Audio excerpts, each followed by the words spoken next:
A poor young boy stops to help a millionaire with a flat tire. But what neither of them knew in that moment was that this small act of kindness would uncover a shocking secret. Oh, secret that would change both of their lives forever. A twist of fate on a dusty road. "Stop right there!" shouted a voice from the side of the road. The blazing Georgia. Sun poured down mercilessly on the cracked asphalt of a lonely road outside Atlanta. The air shimmered with heat.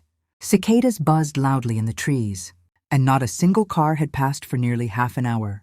On the shoulder sat a sleek black Mercedes-Benz, its glossy paint now dulled by dust. The hood was propped open, and one of its tires sagged flat against the dirt, rubber shredded and lifeless. Behind the wheel was Mr. William Harrison, a man whose name commanded respect in real estate circles across the state. He was tall, silver-haired, dressed in an expensive gray suit that clung to him uncomfortably in the sweltering heat. This was a man who owned skyscrapers, shopping malls, and luxury apartments, yet here he was, standing helplessly by the side of the road, sweating through his shirt, his hands greasy from a failed attempt to change the tire. He cursed under his breath as he wrestled with the jack and lug wrench. The bolts refused to turn. The man who could close million-dollar deals with a handshake suddenly felt powerless against a stubborn wheel. His chauffeur was off duty today. His phone had no signal, and the silence of the empty highway pressed on him like a weight. Just then, from the opposite side of the road, a small figure appeared. A boy no older than 14 jogged toward him. His steps were quick, his energy full of youthful determination. His clothes, however, told a different story. The boy wore worn-out sneakers, their soles almost detached, and a faded t-shirt with tiny holes scattered across the fabric. His shorts were too big, tied at the waist with a string. But despite his humble appearance, his eyes carried something powerful: kindness. "Sir, do you need some help?" the boy asked, his voice polite and sincere. William paused, wiping the sweat from his brow. For a moment, he wanted to brush the boy off.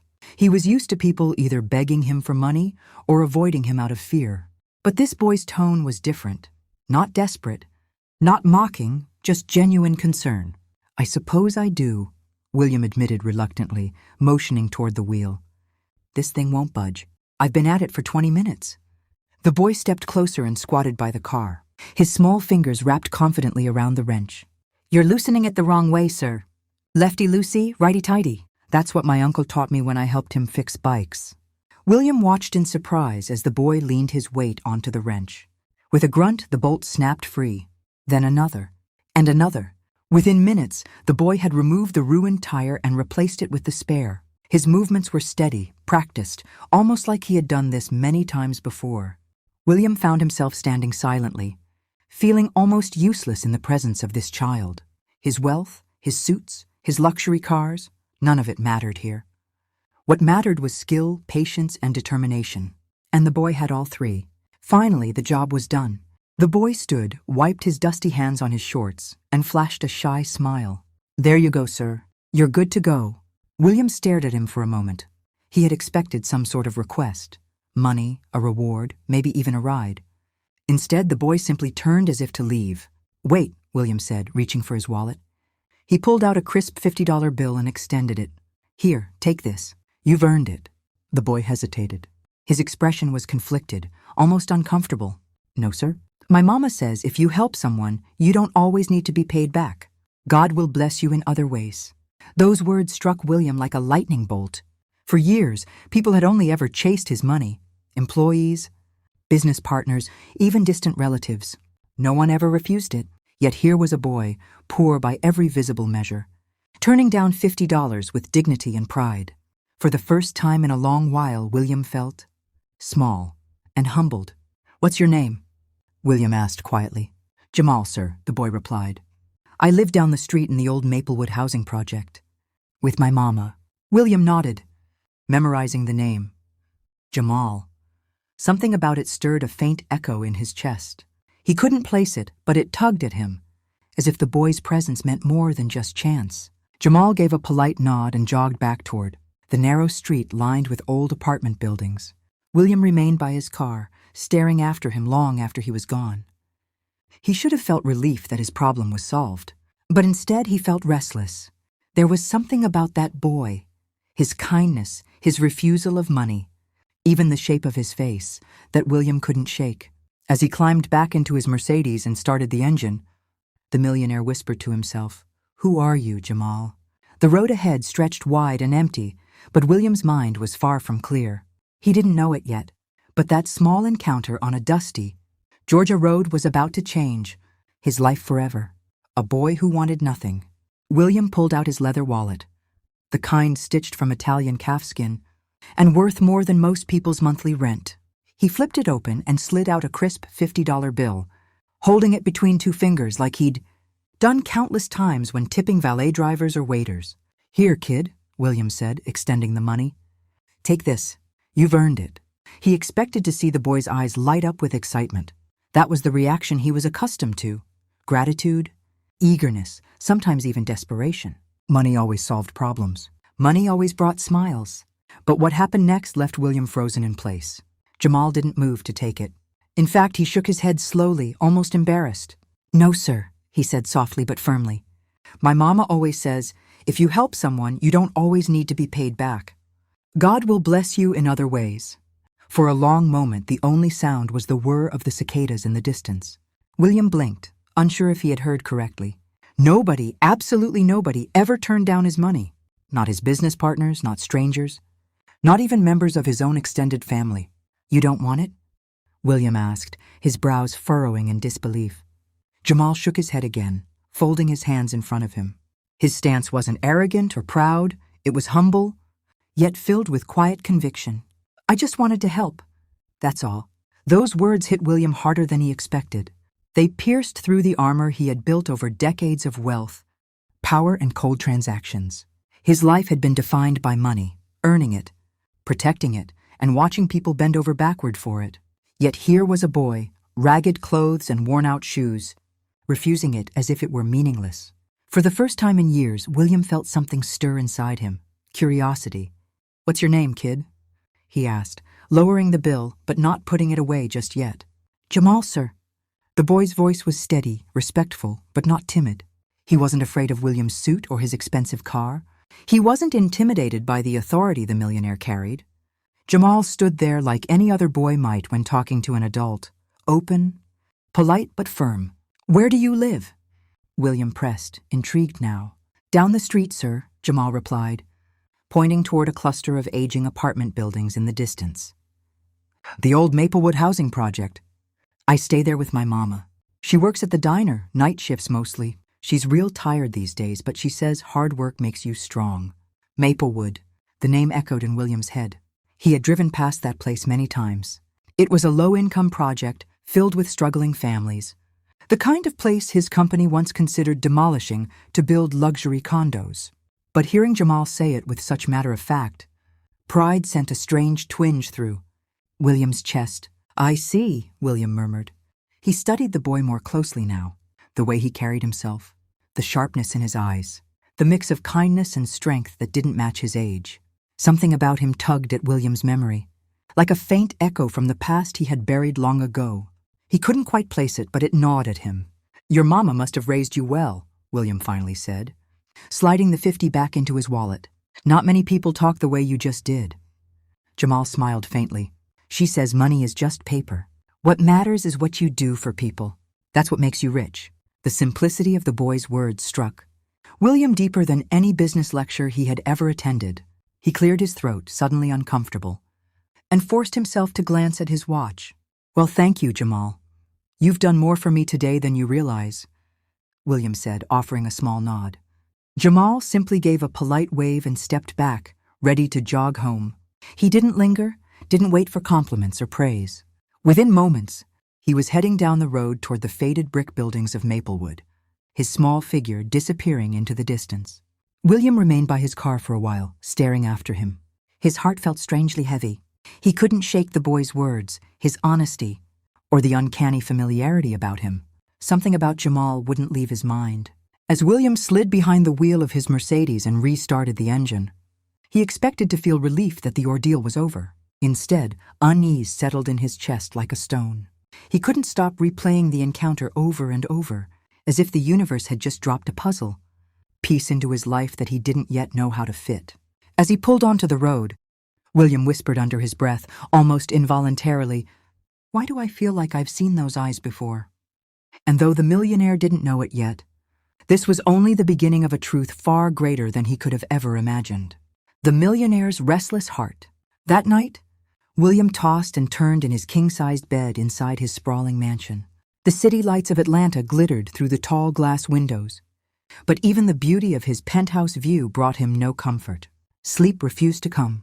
His thoughts circled back again and again to the boy he had met earlier that day. Jamal. The boy's face lingered in his mind like a photograph he couldn't set aside. Those curious, deep brown eyes. That polite smile, humble yet confident. Even the way he spoke. Calm, thoughtful, almost wise beyond his years. It all tugged at something hidden in William's memory, something he thought he had buried long ago. William sat up in bed, running a hand over his tired face. "Why does he feel so familiar?" he whispered into the silence. His mansion was quiet, yet the stillness only made the weight of his thoughts heavier. Memories began to creep in, memories he had avoided for decades. Years ago, when William was a much younger man, he had fallen deeply in love with a woman from a working-class neighborhood. Her name was Patricia. She wasn't rich, she wasn't from a powerful family. But she had something far more valuable: kindness, warmth, and a spirit that lit up every room. With her, William had felt free, like he could be himself without the suffocating expectations of his wealthy parents. But his family had not approved. The Harrisons were a dynasty in Atlanta's real estate world, and Patricia, in their eyes, was beneath them. His father had called her a distraction. His mother had labeled her a mistake. Day after day, the pressure mounted until William, torn between love and family duty, made the most painful choice of his life. He broke off the relationship. Patricia had disappeared shortly after. She left only one letter behind, its words seared into William's memory forever. "William, by the time you read this, I'll be gone. I can't stay and fight a war we're destined to lose. You should know that I'm pregnant. I don't expect anything from you. Take care of yourself, and I'll take care of our child." William had searched for her for months, years even, hiring private investigators, asking old friends, following every lead. But Patricia had vanished as if the earth had swallowed her whole. Eventually, time dulled his hope, and the pain was buried beneath skyscrapers. Board meetings and the endless chase for wealth. He told himself it was the past, a wound that would never heal. But now, after meeting Jamal, the wound had reopened. "Could it be?" William whispered in the darkness. His voice trembled. Could that boy be mine? The thought both terrified and excited him. He wanted to dismiss it as a coincidence, yet his heart refused to let go. Something inside him insisted that destiny had led him to that broken-down road for a reason. By sunrise, William had made up his mind. He couldn't sit idle. He needed answers. The next morning, instead of heading to his office, he steered his black Mercedes toward the Maplewood projects, the very place Jamal had mentioned. As he drove through the narrow streets, the contrast between his world and theirs became painfully clear. Cracked sidewalks, faded paint on brick buildings, children playing with worn basketballs in parking lots. It was a neighborhood that spoke of struggle, but also of resilience. William parked and stepped out, earning a few curious stares. A man in a tailored suit driving a luxury car looked painfully out of place here, but he didn't care. He asked the residents if they knew Jamal.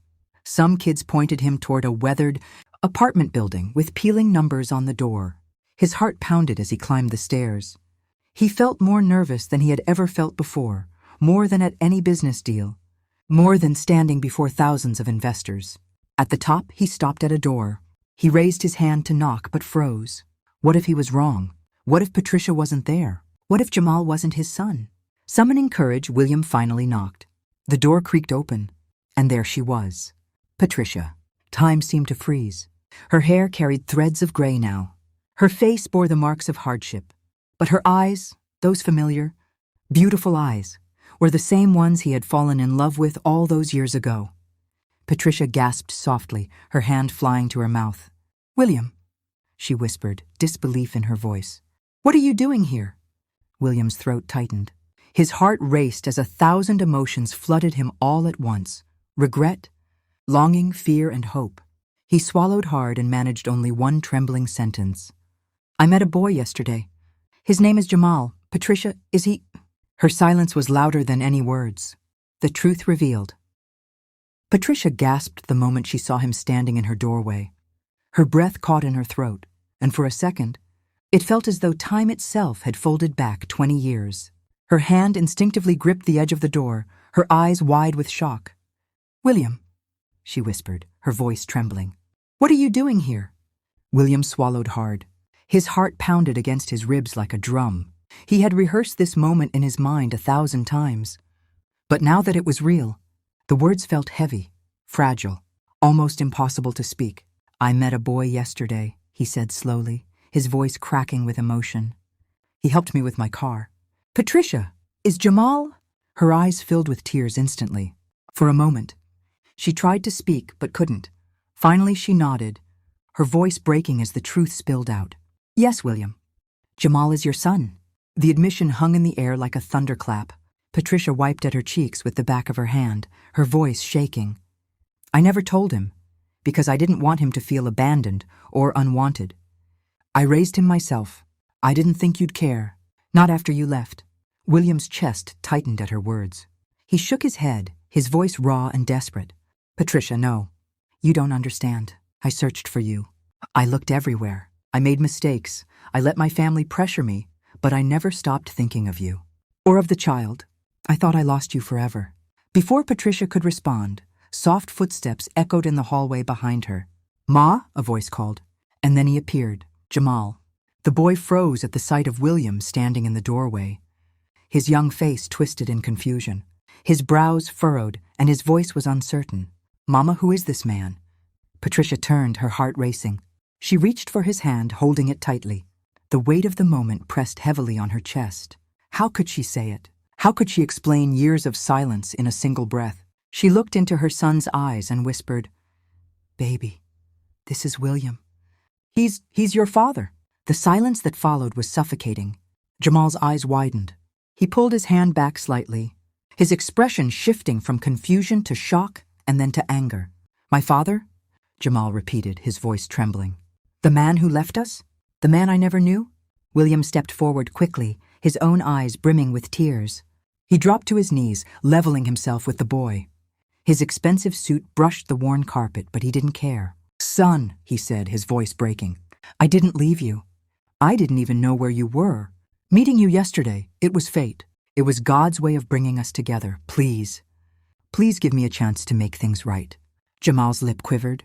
His young heart, caught between disbelief and hope, didn't know what to feel. He glanced at his mother, searching for answers. "Mama, is it true?" Did he really not know? Patricia's tears flowed freely now. She cupped her son's face in her hands. "Baby, I tried to protect you. I didn't want you to grow up feeling like you weren't wanted. I thought William had chosen his world over us. I didn't know he kept searching. I didn't know—" Her voice trailed off in sobs. William reached out but stopped just short of touching Jamal's shoulder. Afraid to push too hard. "Jamal, I can't change the past. I can't undo the years I wasn't there. But if you'll let me, I want to be in your life now. I want to know you. I want to be your father." The boy's eyes darted between the man and his mother. His mind spun with questions. Why now? Why after so many years? Could he trust him? The air in that tiny apartment was thick with emotion, the weight of 2 decades of separation pressing down on all 3 of them.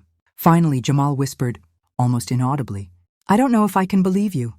The words pierced William's heart like a dagger, but he didn't flinch. He nodded slowly, accepting the pain. "I understand. You don't have to trust me today, but give me a chance to prove myself. Just one chance." Patricia placed a trembling hand on her son's shoulder. "Jamal, maybe it's time. Maybe it's time you knew your father." The boy stood there silently, torn between hurt and hope. He didn't say yes, but he didn't say no either. And in that fragile pause, a door opened, not fully, but just enough for possibility to enter. For William, that was more than he could have asked for. A new beginning, weeks slipped by like pages turning in a book. For Jamal, life didn't change overnight. At first, he kept his distance from William.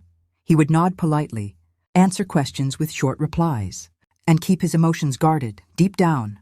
He wasn't sure if this wealthy man in the tailored suits was here to stay, or if he'd vanish like a shadow. Just another disappointment. But William was patient. Day after day he showed up. Not with fancy gifts or expensive promises, but with something Jamal had never truly known before: consistency. He picked Jamal up after school, drove him to basketball practice, and sat in the bleachers cheering louder than anyone else.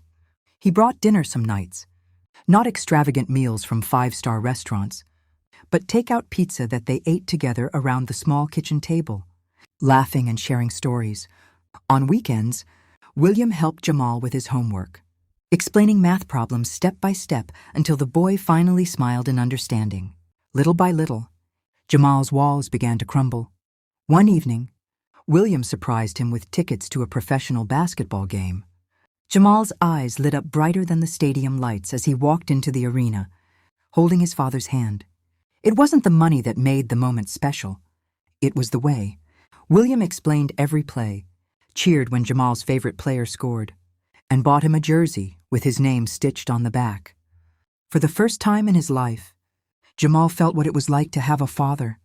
Patricia watched these changes quietly from the sidelines. She saw her son's smile grow wider, his laughter come easier. And she noticed William too, no longer the cold businessman she remembered, but a man softened by regret, humbled by love, and determined to make up for lost time.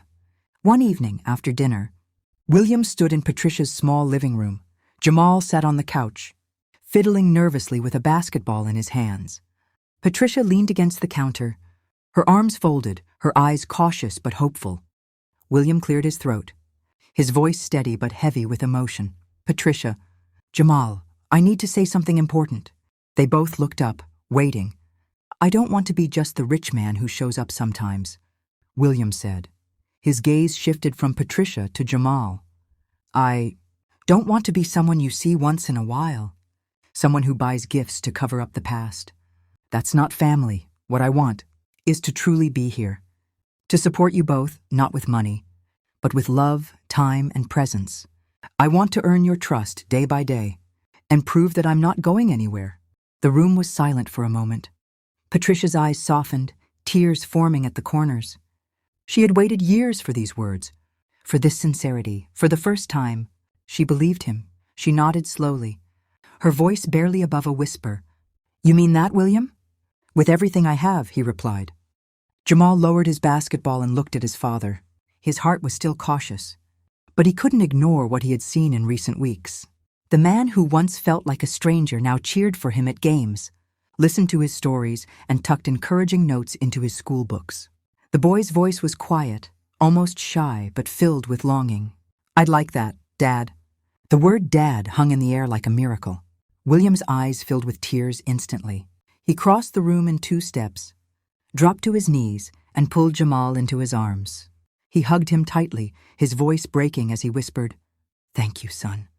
Thank you for giving me a chance." Patricia wiped her tears, a smile spreading across her face. For years, she had carried the weight of raising her child alone. And now she saw not just a father and son reunited, but a family beginning to heal. From that day on, Jamal's life changed, not in flashy, dramatic ways, but in the little things that mattered most. He still lived humbly, still went to school with the same friends, still played ball on the cracked courts of Maplewood. But now, when he looked into the bleachers, he saw his father cheering. When he struggled with homework, he had someone to call for help. When he dreamed about his future, he had someone who believed in him. And William Harrison, the millionaire who once thought he had everything a man could want, discovered the one treasure he had been missing all along: his own family. No mansion, no skyscraper, no fortune could ever compare to the warmth of his son calling him Dad, or the peace of knowing he had been given a second chance at love and fatherhood. It wasn't wealth that made William rich. It was the bond of family. And in that truth, both he and Jamal found their new beginning. And just like William and Jamal found a new beginning, you too can start a journey with us. So if you enjoyed this story, don't forget to like, share, and subscribe for more life-changing tales.